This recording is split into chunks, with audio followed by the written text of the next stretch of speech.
We're going. All right. As I finish my bite. Um, Welcome to week 7. So Armani Suits and Run had another 2-3 week. So I guess we fell to 12, 17, and 1 overall. Individual performances, Bowen took an L with the Eagles. I feel like it had been a while since you lost. Yeah. You had the Eagles -7. They lost outright. Just shocking. Disgusting. What were they up? 14-0 or something? 14-3 in the first half. 14-3, and then they just never scored. With like 5 minutes left in the second quarter. Yeah. And then they just I saw a tweet. It was like the Eagles from this point in the second quarter. It was like turnover, 2 big drops by Devonta Smith. This, that, the third. It was like everything went wrong. And I'm almost happy they lost outright. With that disgusting display. So whatever. Well, speaking of losing outright, favorite. I once again lost outright.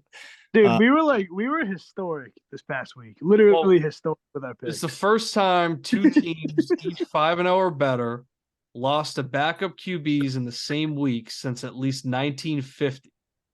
Which is, it only stops there because that's when QB starts were first tracked. Like, you know what I wished? I wish we had done a same week parlay. Like taking, like, what odds could we have gotten if we had picked two, the 2 money lines there? I mean, I feel like that would paid out pretty well. I mean, it's historic. Like, it's also never the first time since 2006 that 2 teams 5-0 or better lost to a backup quarterback in the same season. So even for this to happen in the same season, let alone the same week, we did it the same also week. Extremely rare. It's 17 seasons. Nobody does it like us. Nobody does it like us. Yeah. I mean, look, like, Kieran, I know you had your reservations on the pick last week. But, and I said this in our text, like during the game, it's like, had I known that Trent Williams was going to suffer a high ankle sprain, Debo was going to go out in the first, and, Christian McCaffrey wasn't going to play most of the second half, probably wouldn't have made that pick, But, interesting, like, you also learned quite a bit about, I mean, given they were playing a very good defense and the Browns showed up, they looked good. Played fast. They were all over Purdy, but Ayuk's not a number 1 guy. Certainly learned that. Let's not make judgments like that based off 1 week. Well, but I mean, you see what happens when the guy needs to step up, and he's just not like couldn't be that guy. Sure, yeah, we saw that. And Purdy struggled. First loss. In a regular season, I assume he got charged with the loss in that Eagles game because he started it, right? But it was technically. It's the first game that he started and finished. That he took an L. Yeah. But it like just a bit frustrating, to have 3 significant injuries like that happen, and then see the game go the way that it did. And they were up early. They were playing pretty well. I mean, it seemed like it was going to be, it wasn't going to be a cakewalk. They were going to be in a fight, but again, like the Eagles game, we were in good position, midway through the second quarter, and then with the injuries as they continued to pile up, the wheels just kind of fell off, and boom, outright loss. So that sucked. And I mean, I think that kind of both angles to it can be true, right? Of course, as you said, I had my reservations, but it's not like I was predicting the injuries or anything. But at the same time, to give the Browns credit, and to give myself credit on the read as well, like they are a very good defense. We saw that, and that was my prediction too. It was more so it was a big spread, and I felt like it was going to be a tight defensive battle, and we saw that the Browns defense is in that kind of top tier for defenses this year. And then also just something to make note of too, because it was something that we went back and forth on a little bit, but also just the importance of a veteran quarterback over a rookie, right? And that was a point that I made last week when we were talking about PJ Walker starting versus Dorian Thompson Robinson, anything like that.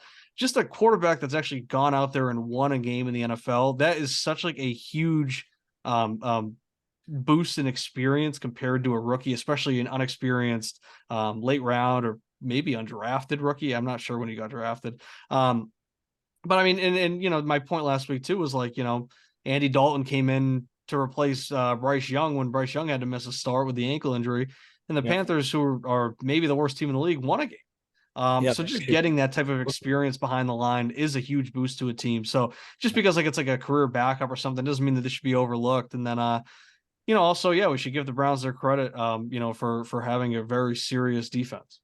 Yep. And then Kiernan, we did have to sweat it out, but the mortal lock did survive. You were on the Bengals -2.5, and Seahawks had what, four downs to get inside the 10. I think they actually might have been. I think it was like 4th and 10 on like the 12 or something because they had like a very small first down zone. Gino at some point in the, I think he threw an interception on the 3-yard line at some point in that game. Or there might have been a penalty actually that got him like an automatic first down because there might have been something where it reset. But yeah, I mean, it came down to, you know, numerous shots to get it into the end zone. They couldn't pull it off. Much closer than I anticipated, but you know, I did just feel like that was a game that the Bengals simply could not lose. So even though it was much tighter than I anticipated, it was you know, it felt good to get that. It felt good to hit it. So yeah, they got to the 11 on the deep ball to lock it. So they had 1st and 10 at the 11, incomplete pass, and then Kenneth Walker took it to the 9, and then it was an incomplete pass, and then an incomplete pass. So barely inside the 10, but you know, even still, like that was a high stakes. That was intense. And then let's see, yeah, Gino did have, he had a pick there. And then he did get picked at the 3. Yep. But yeah, but a much needed win. You know, got the W there. So Kieran, you improved to 3-3. And then I think the big story of the week, we picked up our first win on Sunday Night Football. Massive. So took the Giants plus 14.5. You know, I don't know that game necessarily played out exactly how I imagined it would. I thought both offenses would do a little bit more, but pretty remarkable how that Giants defense showed up. And kind of shut down. I mean, you know, even in a loss, shut down that Bills offense. I mean, they had, you know, people in Survivor that were on the Bills were definitely having to sweat that thing out to the bitter end. But yeah, it was good to be on the right side of one for Sunday Night Football. Any thoughts on that game? Weird one. I mean, it was a pretty shitty game. You know, tough to watch. I actually ended up falling asleep on the couch until like the 2-minute warning, pretty much. You know, at some point in the fourth quarter. It's good to hit my Waller bet. I had the I believe 5+ receptions. It was actually pretty nerve-wracking because I woke up. All of them come on that last drive? What? Didn't most of them come on that last Well, drive? that was the thing. So I woke up, my phone was dead, but I didn't want to, but like they were like driving, like they were like knocking on the door. Like I did not want to like leave the screen or anything to go get my charger. So I had no clue what he was at for receptions. And I knew that he had 3 because by the time I had dozed off, he had 3. I saw him get another one. So I didn't know where we were at for that. So I didn't even know that the pass interference in the end zone that wasn't called. I didn't know if that had like lost me the bet or not. So, you know, finally charging my phone up and seeing what he was at was quite a relief. Yeah. Yeah, that was I mean, it was also just like solo scoring that it felt pretty early. It felt pretty obvious that we were going to hit that bet. And I mean, I do think I don't really know what we were talking about for our expectations for the game, but I feel like that's how it had to go. You know, especially with Tyrod Taylor playing, it's like if the Bills were scoring that night and they kind of turned it into a track meet like they can at times, Like the Giants had no shot at hanging on to that. So we needed like a muddy defensive battle like that, just keeping it low scoring, turning the ball over, all types of shit. So Waller had 5 receptions on the night, and 4 of them came on the final 2 drives. Wow. Yeah. Drive of the game. Yeah, that's and that drive, like that second to last drive, started with like 3:48 left in the game. So it's not like that was like late in the third, early in the fourth. I mean, that's a remarkable comeback there. Yeah. All right. So yeah, that was our second one of the week. And then on Monday night, took an L with the Chargers. So we had them plus 2.5, and obviously they did not get it done against the Cowboys. Just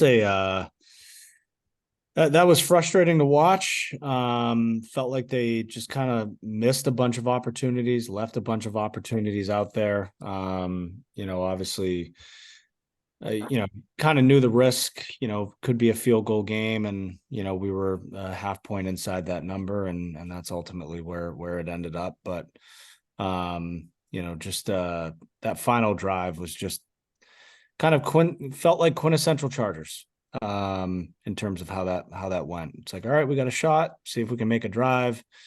And then that whole sequence too was like mind-boggling to me, because they completed, it was a 9-yard pass to Allen, ran it out of bounds on the left side, but then there was a pass in like a holding or an offsides or something, and they took the penalty. So they had 1st and 5, and then they ran it for 4 yards, and they ended up in the exact same fucking spot they were in. So it was like they wasted more time on the clock to get to 2nd and 1 when they could have just declined the penalty, like take the completion, go to 2nd and 1, like keep it moving. So that was just something where I was like, you got to be shitting me. And then Herbert takes that sack. Micah Parsons was on him, I think, before he even could complete his drop. So that put him at 3rd and long, and then he goes to Quentin Johnson, who I think he had gone to once in the fucking game. And he a handful of times all season. He's like, he's not been the guy.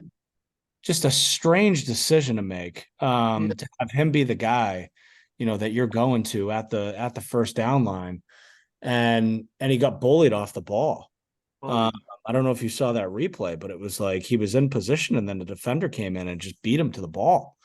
So just feels like classic Chargers. I don't know. I don't know why I expected any different. I just don't. But that's a loss. Any thoughts? No, I mean, it's like whatever. I mean, it was a tight spread. It was a good game.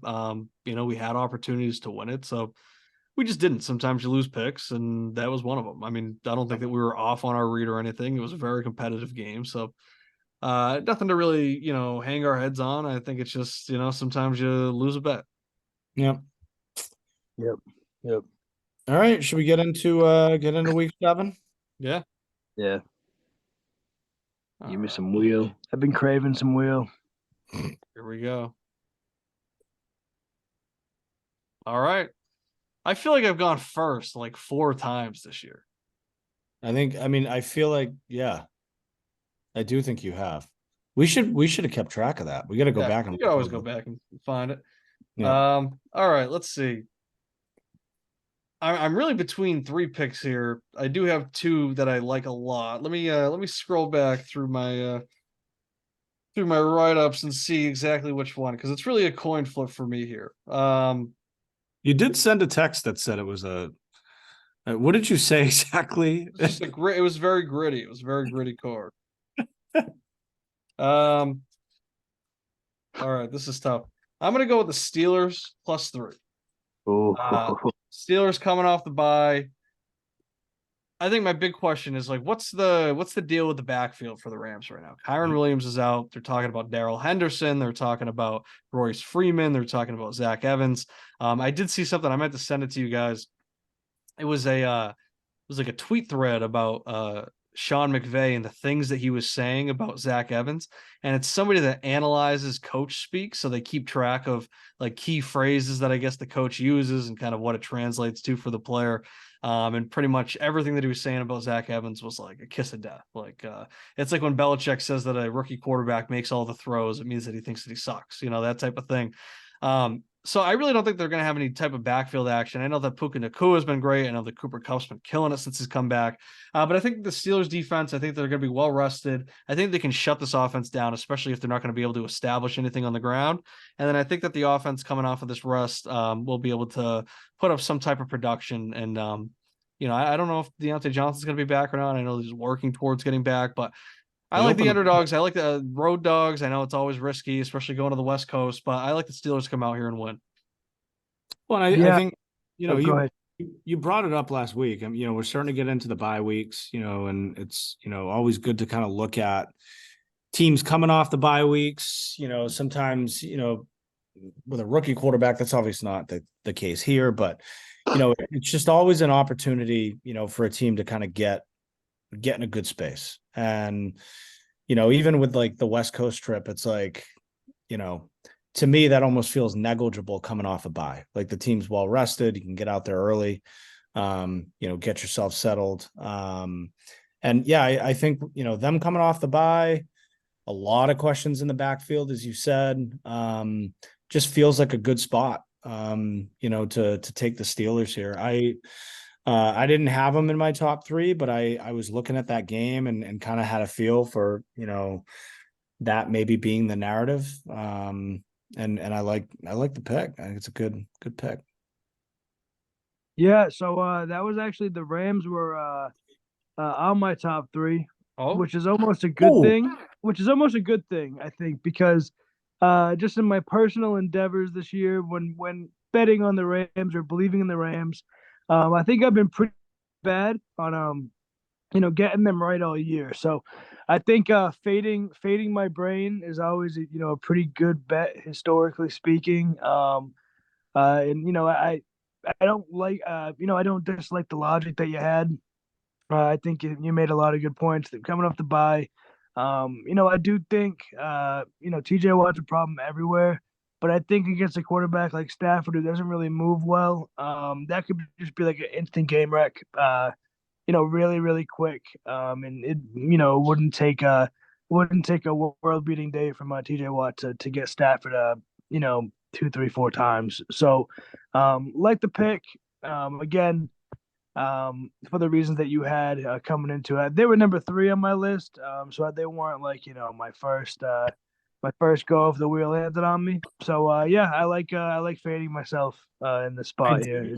I love the fact that they were the Rams were your number 3 pick, and you're sitting there going like the pick. Well, that's the problem. That's the problem. Like I don't come in with much logic. It's really just my brain, and sometimes you just have to fade the brain. Fade the brain sometimes. Well, I mean, we really haven't had many, and I've actually thought about this a little bit too. Is like we haven't really had many picks where it's like, oh, I hate that pick. I mean, even last week when I was pushing back on the Niners pick, I even said it's like I just still like when it was Deshaun was a starter, I actually had the Browns as my pick, but once he was out, I just couldn't in my right mind like actually put the Browns on my card. So it's like you gotta, in that spot, you gotta think the Niners are gonna blow them out there. But it's like we haven't really had many opportunities where we're disagreeing with each other, and that's kind of like what I was going for when I came up with the format for this. Was like I wanted there to be those weeks where it's like you think that you have a pick, and then luck of the wheel turns out we actually end up picking against it, and sometimes that is like the better thing to do, because if we follow our own hearts every time, we're gonna at best hit 52%. So I think sometimes you gotta fade yourself. So I'm curious though, like Bowen, if you were up, like, or let's say your first 2 picks had gotten taken and you were going to take the Rams, what was your pitch? I think Cooper Kupp back, Puka Nacua obviously had a great start to the season. I don't know if they necessarily need that run game to be humming, really at all for them to be successful and move the ball. They showed last week where they had drives where I think they fed Cooper Kupp like 5 times and they had a touchdown pass to him. And obviously, the second half they went off, but they had 5 rushing yards at the end of the first half last game, and still were moving the ball fine. So, they do have the ability to obviously switch up and run the ball if need be, like they showed. If the game flow kind of, asks them to do it.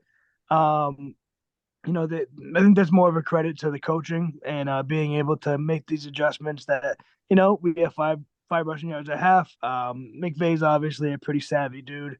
Can pretty much call whatever he wants whenever he wants and make it work. So, it was more of just belief in McVay, Cooper Cup, and them being able to move the ball regardless.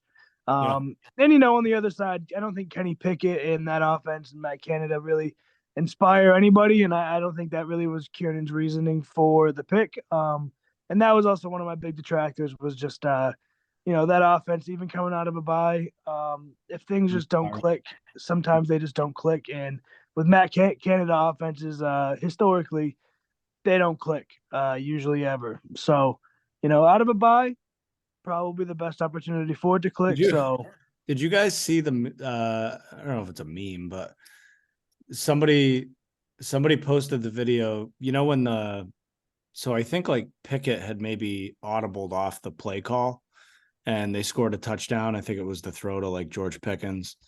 And they showed the booth and like Matt Canada wasn't really like everybody's going nuts in the booth and Matt Canada was like kind of stoic. Yeah.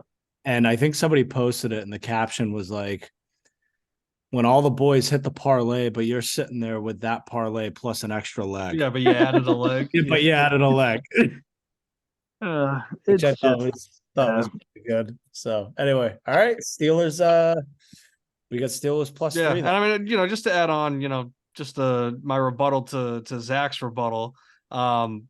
I think it's also like I just kind of like going against like maybe like the trend or like the public perception too. And I feel like the Rams are like a bit of a surprise team. A lot of people were talking about them maybe tanking for Caleb Williams. I know that was my belief going into the season. So the fact that they're 3-3 is like a pleasant surprise to a lot of people. I'm not really too impressed by like the teams that they've actually beat. Especially when you look at the teams they've lost to, right? They like got like they couldn't really hang around. I mean, both them and the Steelers have lost to the Niners. They lost to the Eagles. They lost to the Bengals. So, they went out, they beat the Colts, they beat the Cardinals. I'm not too impressed by that. So, I think too, having to fill in that patchwork against like a pass rush like the Steelers have, especially with TJ Watt coming off the bye, and they're trying to put together a backfield there. I think the pass protection is going to be brutal. I think that actually is going to affect the passing game a bit because I really think there's a chance that Stafford just never has any time. So, yeah, I mean, that's kind of where I stand. I feel like Pittsburgh, they are playing good football. They just had a big momentum building win, against Baltimore. I think that was in Baltimore, was it? Let me double check that. No, that was at home. But I mean, they beat the Ravens going into the bye. They're coming out. So yeah, I think the Steelers can come out and maybe go on a little win streak here. All right. Love it. Let's go back to the wheel.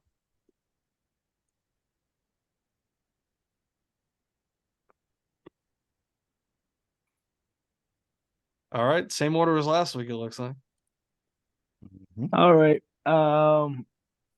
So I'm going with the Chargers. Can't quit them. I know after last Monday's performance, it wasn't the most inspiring. They are plus 5.5 against the Kansas City Chiefs this week. I think that's just too many points for the Chiefs to cover. This year they have really been that dynamic offense. I don't think it's an offense built to cover a 5.5 point spread. When playing a very competent defense, even though Dak kind of had his moments against them last week, had the explosive plays there.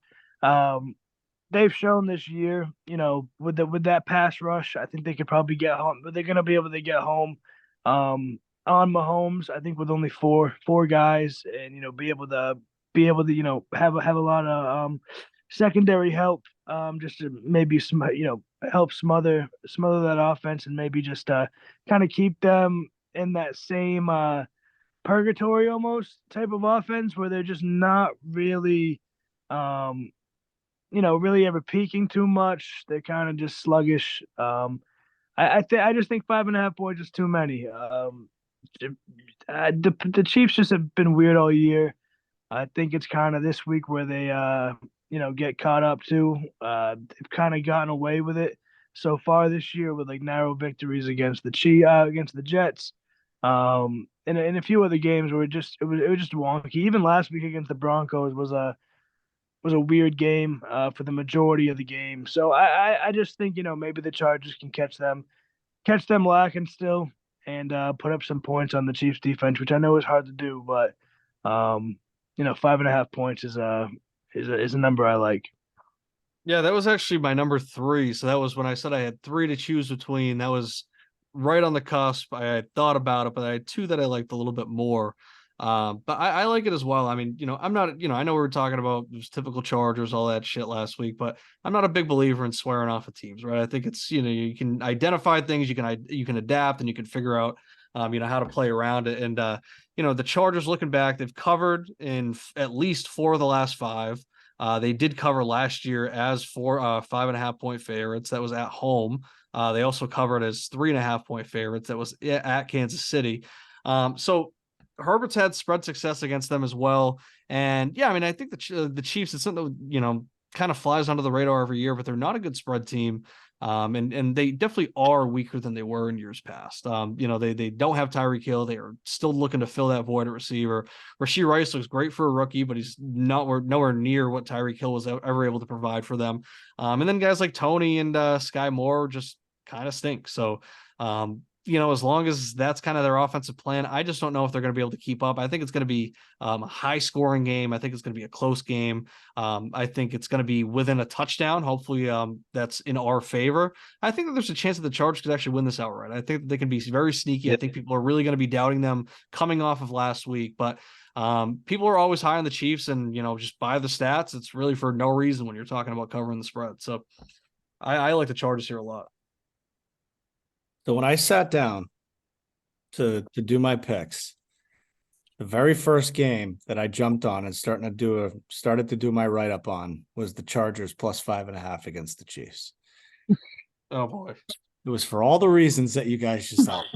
It was the Justin Herbert, track record over the last few years against the Chiefs, showing up in big spots. He's had them in, one possession games, kept it close. Chiefs not really being a great spread team. Also being in a situation where it's like, coming off a week in which we actually lost, with the Chargers against the spread, come right back to the well. Felt like the perfect spot to do it. And then I stopped myself and I said, hold on a second. I think you love this too much. And I started to reevaluate.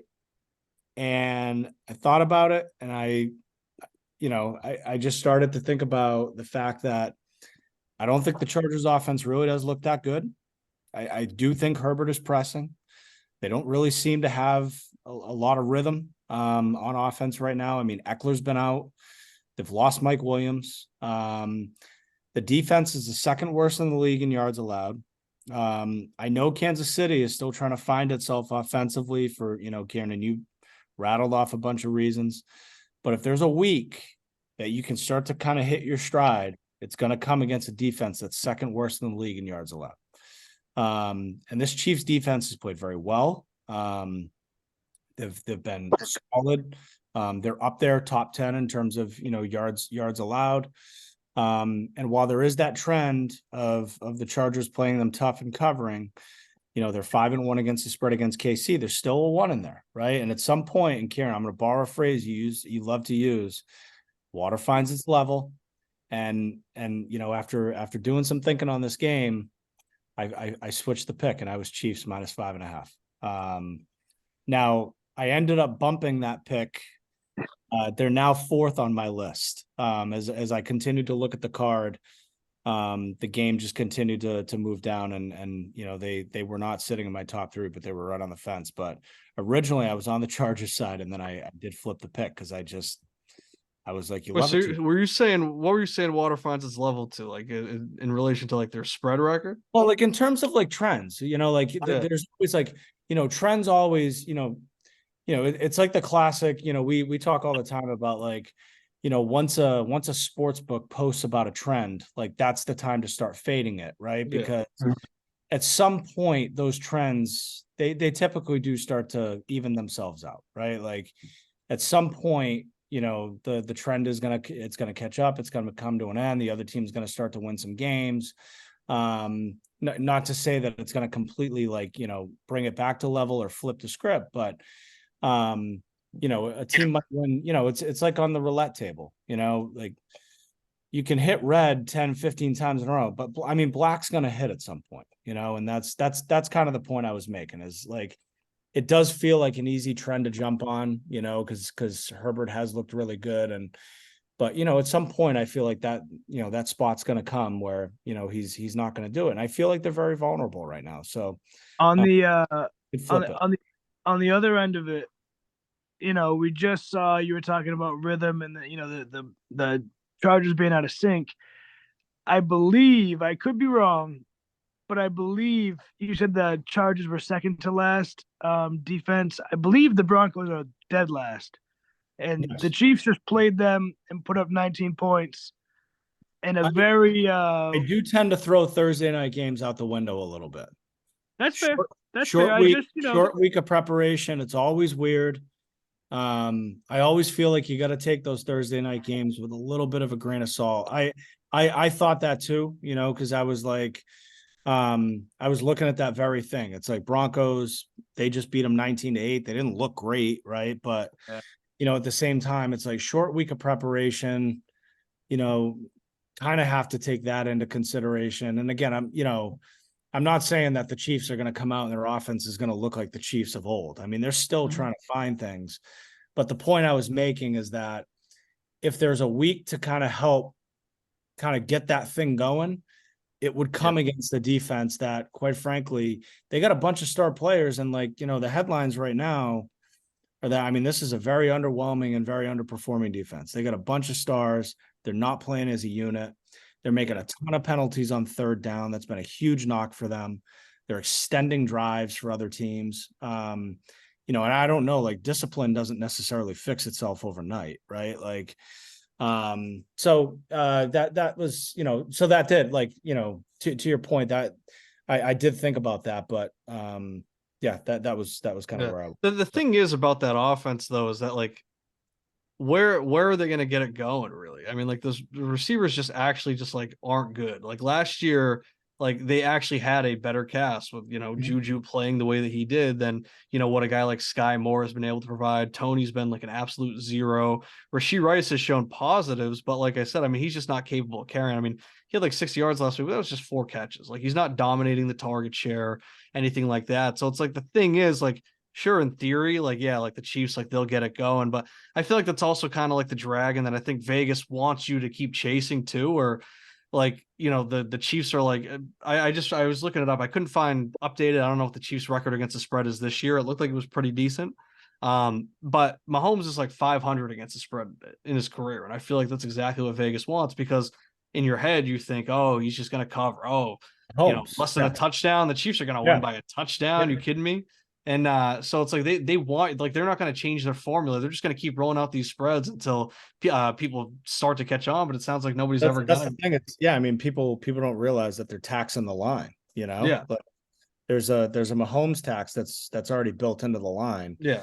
And if you don't pick up on that, you don't even realize you're paying. Yeah. And I think the big thing too is like also just thinking like, if I'm going to pick this game, I think it's going to be a touchdown game. And like sometimes that can turn into a 9-point game, but like regardless, like I think that there's going to be at worst, I think there's going to be a chance where, and it's like we were kind of joking, like typical Chargers, you got the ball with 2 minutes left. Are they going to make the drive? Probably not. But I do think that I think it's going to be close enough that there's always those chances. And I mean, if that's the case, if I think it's going to be back and forth like that, I'm going to take the 5.5-point dog. We should be within striking distance, down in the fourth quarter, it definitely, I agree. Like, it doesn't feel like a game where we should at any point be out of it. So, at the very least, as long as it plays out that way, ball goes our way. Maybe it's a field goal. They lose on a late field goal. That's and I will say, and all due respect, But with the cold streak that you're kind of on right now to start the season, I think that it's actually good that you thought you loved to pick too much and then flip the pick. I think that's classic fade the flip and then just stick with the instinct there. Last week you were saying, I got to stick with like what I know. I got to stick with the instinct. I got to take like the lock, But like the easy bet, all that stuff. You did which it. was I also think this wrong. is the week. Yeah, maybe. But it's also, I mean, I think, and you bring this up all the time. It's like, you know, even last year when you and I would like be talking about games and it was like we loved a game. It's like there was nobody there to stop us and be like, well, hold on a minute. Yeah. Like, do you guys love it so much you're almost blind to the other side, Yeah. And that was a little bit of what I caught myself in. It was like it was the game that jumped off the card to me, and I was like, oh, like the trend, and I loved it so much, and I was like, wait a minute, like, hold on, you haven't even like stopped to like really ask, like, do you love it so much you're blind to like what might actually be going on, Yeah. So that was that was all, and I started to think about it more and more, and ultimately, I was just like, I'm gonna flip the pick. So, all right, Back to the wheel. back to the wheel.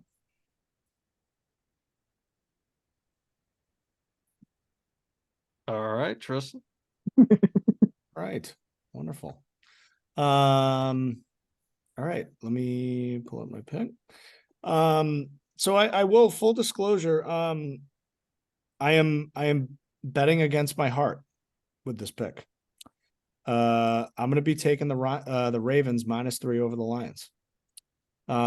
This line smells to me. I think with the way that the Lions are playing, they've won 4 straight. Very convincing victories. In terms of score. We obviously were watching the London game last week, texting about it. Like, Baltimore, I think very underwhelming and unimpressive in the second half. Kind of let Tennessee back into that game. And then, for them to come back overseas against a team that's on a roll like the Lions are, and to see that they're 3-point favorites, to me, I was just like, I love the Lions. I love everything that they're doing. Huge Dan Campbell fan. But I did not expect that line. And so like my first instinct was you got to take the Lions. But I kind of sat with this game and really thought about it. And I think, with Baltimore coming off the Pittsburgh loss, and then, that Tennessee win in London where, dominant in that first half. And like I said, let their foot off the gas. They had to dig deep Johnny V to hold on at the end. Now they're back at home. That defense has been rock hard. Second in yards allowed, 6th in points scored. And I do think Detroit, I mean, they've, like we were talking about earlier with the Rams, they've got some issues in the backfield. Montgomery's out indefinitely. Definitely does not sound like he's going to play this week. Now all of a sudden, Craig Reynolds is popping up on the injury report with a hammy. Jahmyr Gibbs is coming back. Sounds like he's going to shoulder the load. But that's not something he's been asked to do yet this year. They've been very intentional about how they've used him. And he's kind of, been intended to kind of be that spark to Montgomery, who, is really taking that load. So, I've got a lot of questions about that backfield, whether or not Gibbs can handle a full load, is Rounds going to be in or out. I do think that run game has really helped set the table for Goff. I think it's opened up that pass game. So I could see them struggling on offense on the road against an elite defense. I also think that Detroit really hasn't faced a top tier, QB, or, at least somebody who's got the potential and the playmaking ability, like a Lamar Jackson, since they played Mahomes, who was Kelsey-less in week 1. The quarterbacks that they've faced this year, Geno Smith, they lost that game, and then they beat Desmond Ridder, Bryce Young, Jordan Love, and Baker. It's not exactly a murderer's row of QBs. So, the line smells to me. I like the Ravens -3. Yeah, this was a lead of mine. I didn't have it on the card, but that was a side that I was on. I was thinking about it, and I feel the same way. The line did kind of stink to me. Just being 3-point dogs, I feel like people are going to want to jump all over that.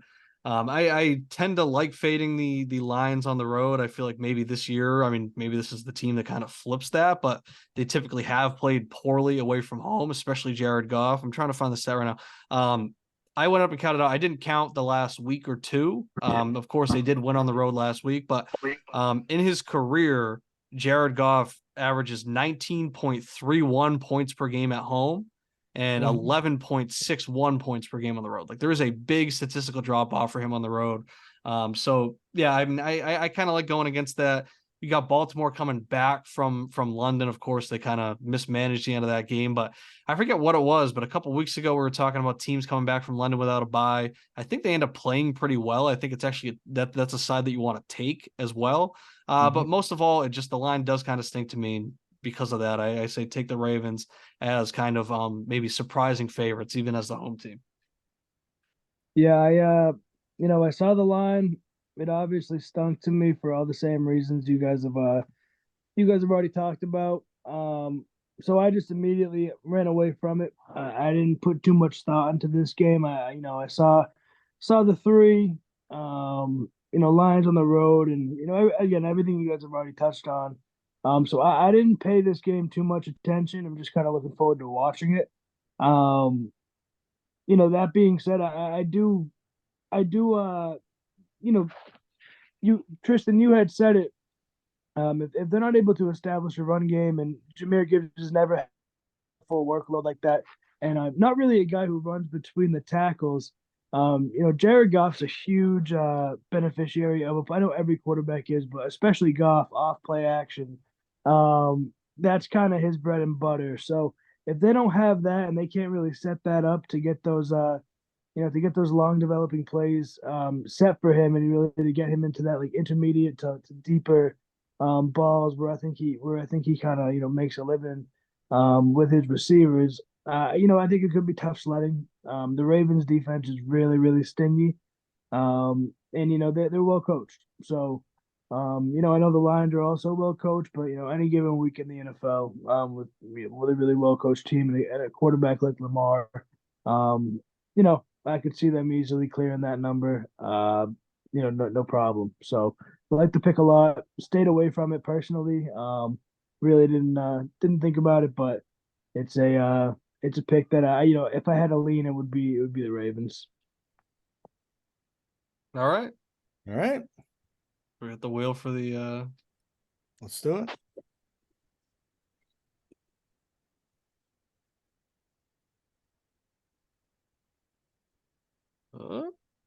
Tristan. Nice. All right.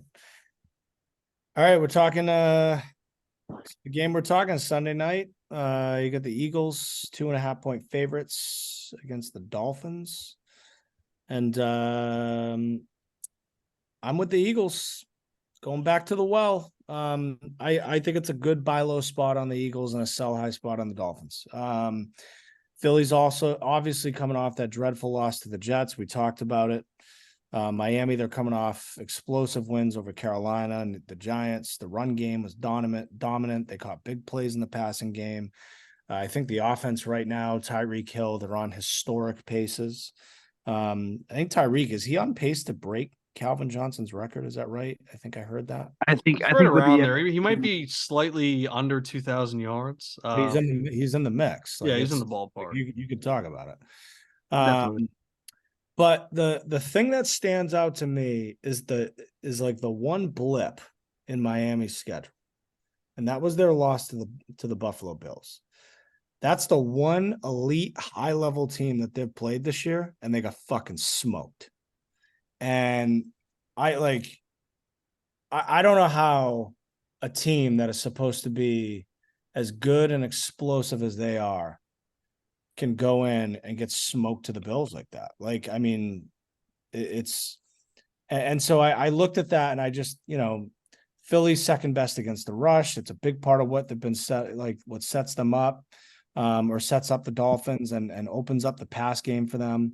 I think this is another elite team. I know Philly, there's a bit of a narrative forming of like, are they taking a bit of a half step back? The offense, Jalen Hurts, not as explosive. They haven't been as dominant. I think they've been in some games that have been a little bit closer than people expected this year.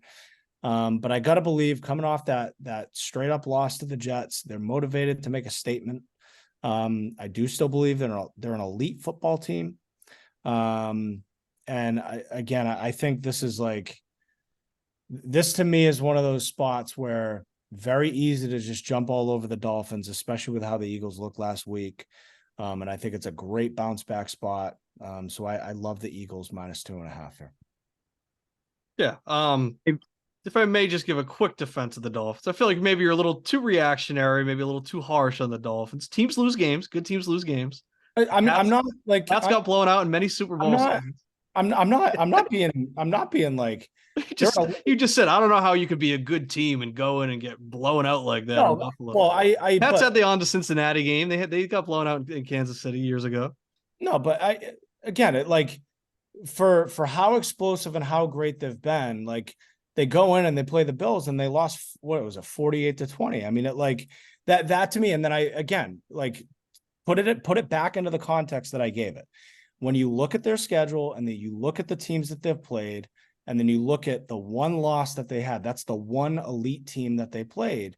And so that to me is where I start to ask the question of, okay, like they can go and they can feast and they can beat the shit out of teams that are not very good. And that's exactly what they've done.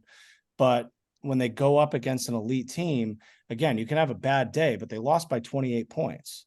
And I think they're going up against another elite team, in the Eagles. They were in the Super Bowl last year. I think they're Super Bowl contenders again. And I like the Eagles in a -2.5 spot. I'm not condemning the Dolphins. Well, even that, I'm also on the Eagles, but I just have totally different logic. I don't think that it's because the Dolphins can't hang with elite teams, anything like that.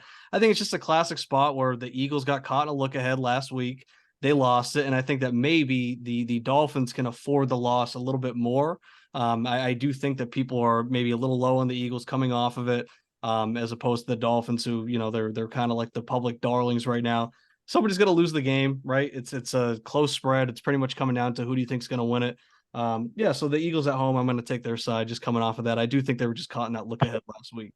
And I think you're missing the point that I'm trying to make, which is what you just said. Like, I'm not saying they can't hang with the Eagles. Like, I'm not saying that they're going to go and get blown out by the Eagles. No, but your example was that their one game was that. No, but what I'm saying is there's a lot of hype about how explosive their offense is and how dominant they have been. And I think it's very easy to jump on the Dolphins right now with the Eagles coming off a straight up loss to the Jets, in which they were 5-0 and they were 7-point favorites.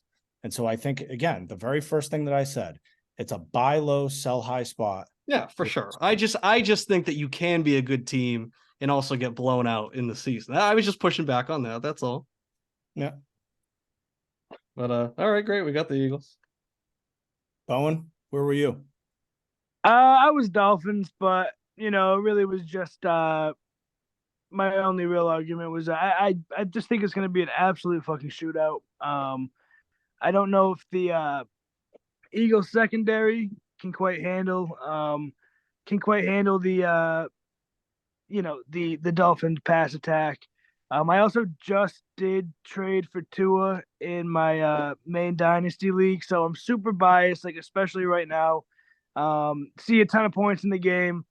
It's a toss-up game for me. I'm more lean Dolphins. If my pick would have been the Dolphins in this situation, but probably staying away from it in a general sense in the betting world. So yeah, lean Dolphins. Love Tua. Biggest Tua guy probably in this call, since I just recently traded him from KB. So shout out KB. That was a big deal in our league. But yeah, no, Eagles, I can live with it. Still like the pick. It's gonna be a toss up. Bowen loves the over. Love the over. I'm smashing the over. That's the pick. Smashing. Pick is the over. Yeah. All right.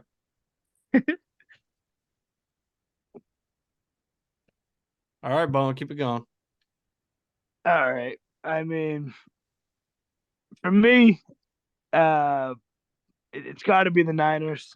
What are they? 7 on the Circa 7. or seven? Seven. Yep. Seven? Even seven. Yeah. I mean, even with them being a bit banged up, I think Debo is more day to day than like week to week. Trent came back in the game last week. Um, and McCaffrey, I think, is day to day. They're probably both, him and Debo will probably both be limited in some fashion if they do play. I don't think, McCaffrey's going to jump into a 30 touch game again, but I don't know if they necessarily need it against this version of the Vikings that we're currently seeing on a week to week basis. Without Jefferson, I mean, obviously it's kind of redundant to say, but Jefferson really makes that offense go. Obviously, he's the best receiver in football, or top two. So I just think the Vikings are going to continue feeling that. Kirk will be able to move the ball against them, but I don't see them being the Niners being in such a defensive or offensive struggle against this defense. I just don't think they really have the chops to hang with the Niners team for a full game. So going with the Niners -7. All right. Well, if I may, I'm on the Vikings here. Ooh. I feel like we're just falling into the exact same trap that we fell into last week. Oh, Justin Jefferson's out. They're not going to be able to keep up. So why is it only a 7-point spread, right? The Vikings last year, their whole bread and butter was that they were winning one-score games. They had like 11 wins in one-score games. Every game this year has been a one-score game for the Vikings, win or loss. I think that the biggest margin in a game was their 8-point win against Carolina. Just skimming through their scores right now. This right here is a one-score game. I think that, this is one where, maybe it's on the wrong side and maybe the Niners win by 10. But even in that spot, I'd still rather just be, from like a live game standpoint, in those situations, you'd rather be on the underdog because that means that that means that the Niners probably had a 3-point lead late and then they had to drive down and score or anything like that. I take the points in that situation. I think that the Vikings are still built to go out there and chuck the ball around, even if Jefferson's not playing. I think Addison is more than capable. I think KJ Osborne showed that he could step up in Jefferson's absence as well. And they still have TJ Hawkinson as well. So like they still have weapons to go with on offense. To me, I think that people are going to see this number and think like, oh, exactly. Like Jefferson's out, jump all over that. They're going to blow him out. I say keep it there. The Vikings, they keep it close. They play in these one-score games. It's a full touchdown spread. I'm going to take this +7 there.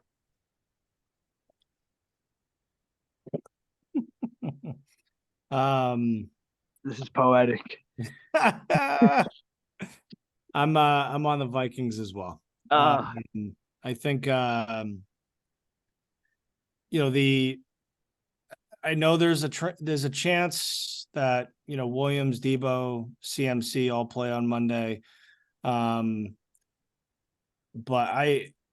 Trent Williams did not look good when he came back into the game, and I was watching video of that former Chargers physician, Pro Football Doc on Twitter. Yeah. And, he was saying like they had to start adding like, Kyle Juszczyk and Kittle.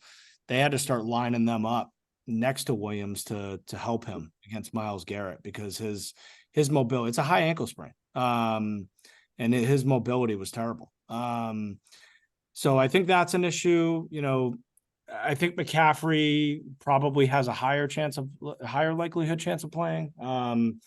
But it's probably going to be a pain and discomfort thing. Debo, don't really know what the story is there with the shoulder.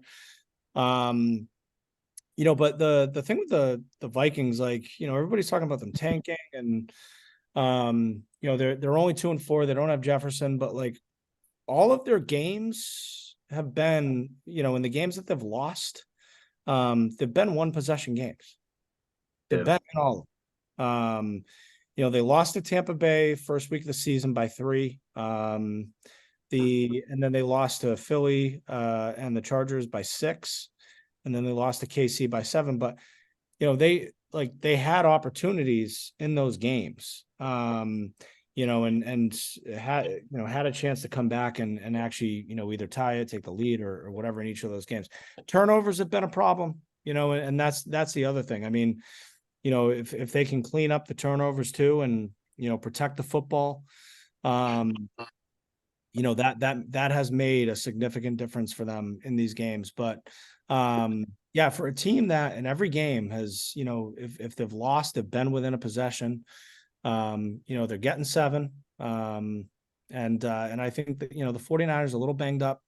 Again, you know, they were going up against an elite defense last week. You know, that definitely showed. You know, the Vikings certainly are not going to present you know, as difficult a pass rush or you know, a secondary as what the Browns, you know, provided. But I think it's just too many points in this type of spot. I think the Vikings are going to play tough. Yeah, Yeah, and to your point, the okay. Vikings have been like doing these one score games for a season and a half now. It's not even like just this season. Last season too, even though they came out on top a lot of those games, they were pretty much every game that they played were one score games. They even last year, with a lot of the same players, they really just played one score games. So yeah, I guess that is like over 20 games or right at, 20 something games, 22, 23 games worth of history there, or recent history where they just, for better or for worse, are just always right around there. So, yeah, no, it's a valid reasonings. So, The Yeah, Vikings, and I'm looking at the Niners injury report right now. I mean, all those guys: Trent Williams, Debo, McCaffrey, DNPs today at practice. Dre Greenlaw didn't participate at practice either. Um, you know, there's just a chance that like this team's beat up and like they're hurt and like they could maybe go on a little slide here and then you know, late in the season they bounce back, they get their players back, and all of a sudden we're reminded of why they were Super Bowl favorites to start the season, everything like that. But yeah, I think there's just a chance that they're hurt here and you know, they're struggling a little bit. I mean, this could be a game that they just drop 2 in a row.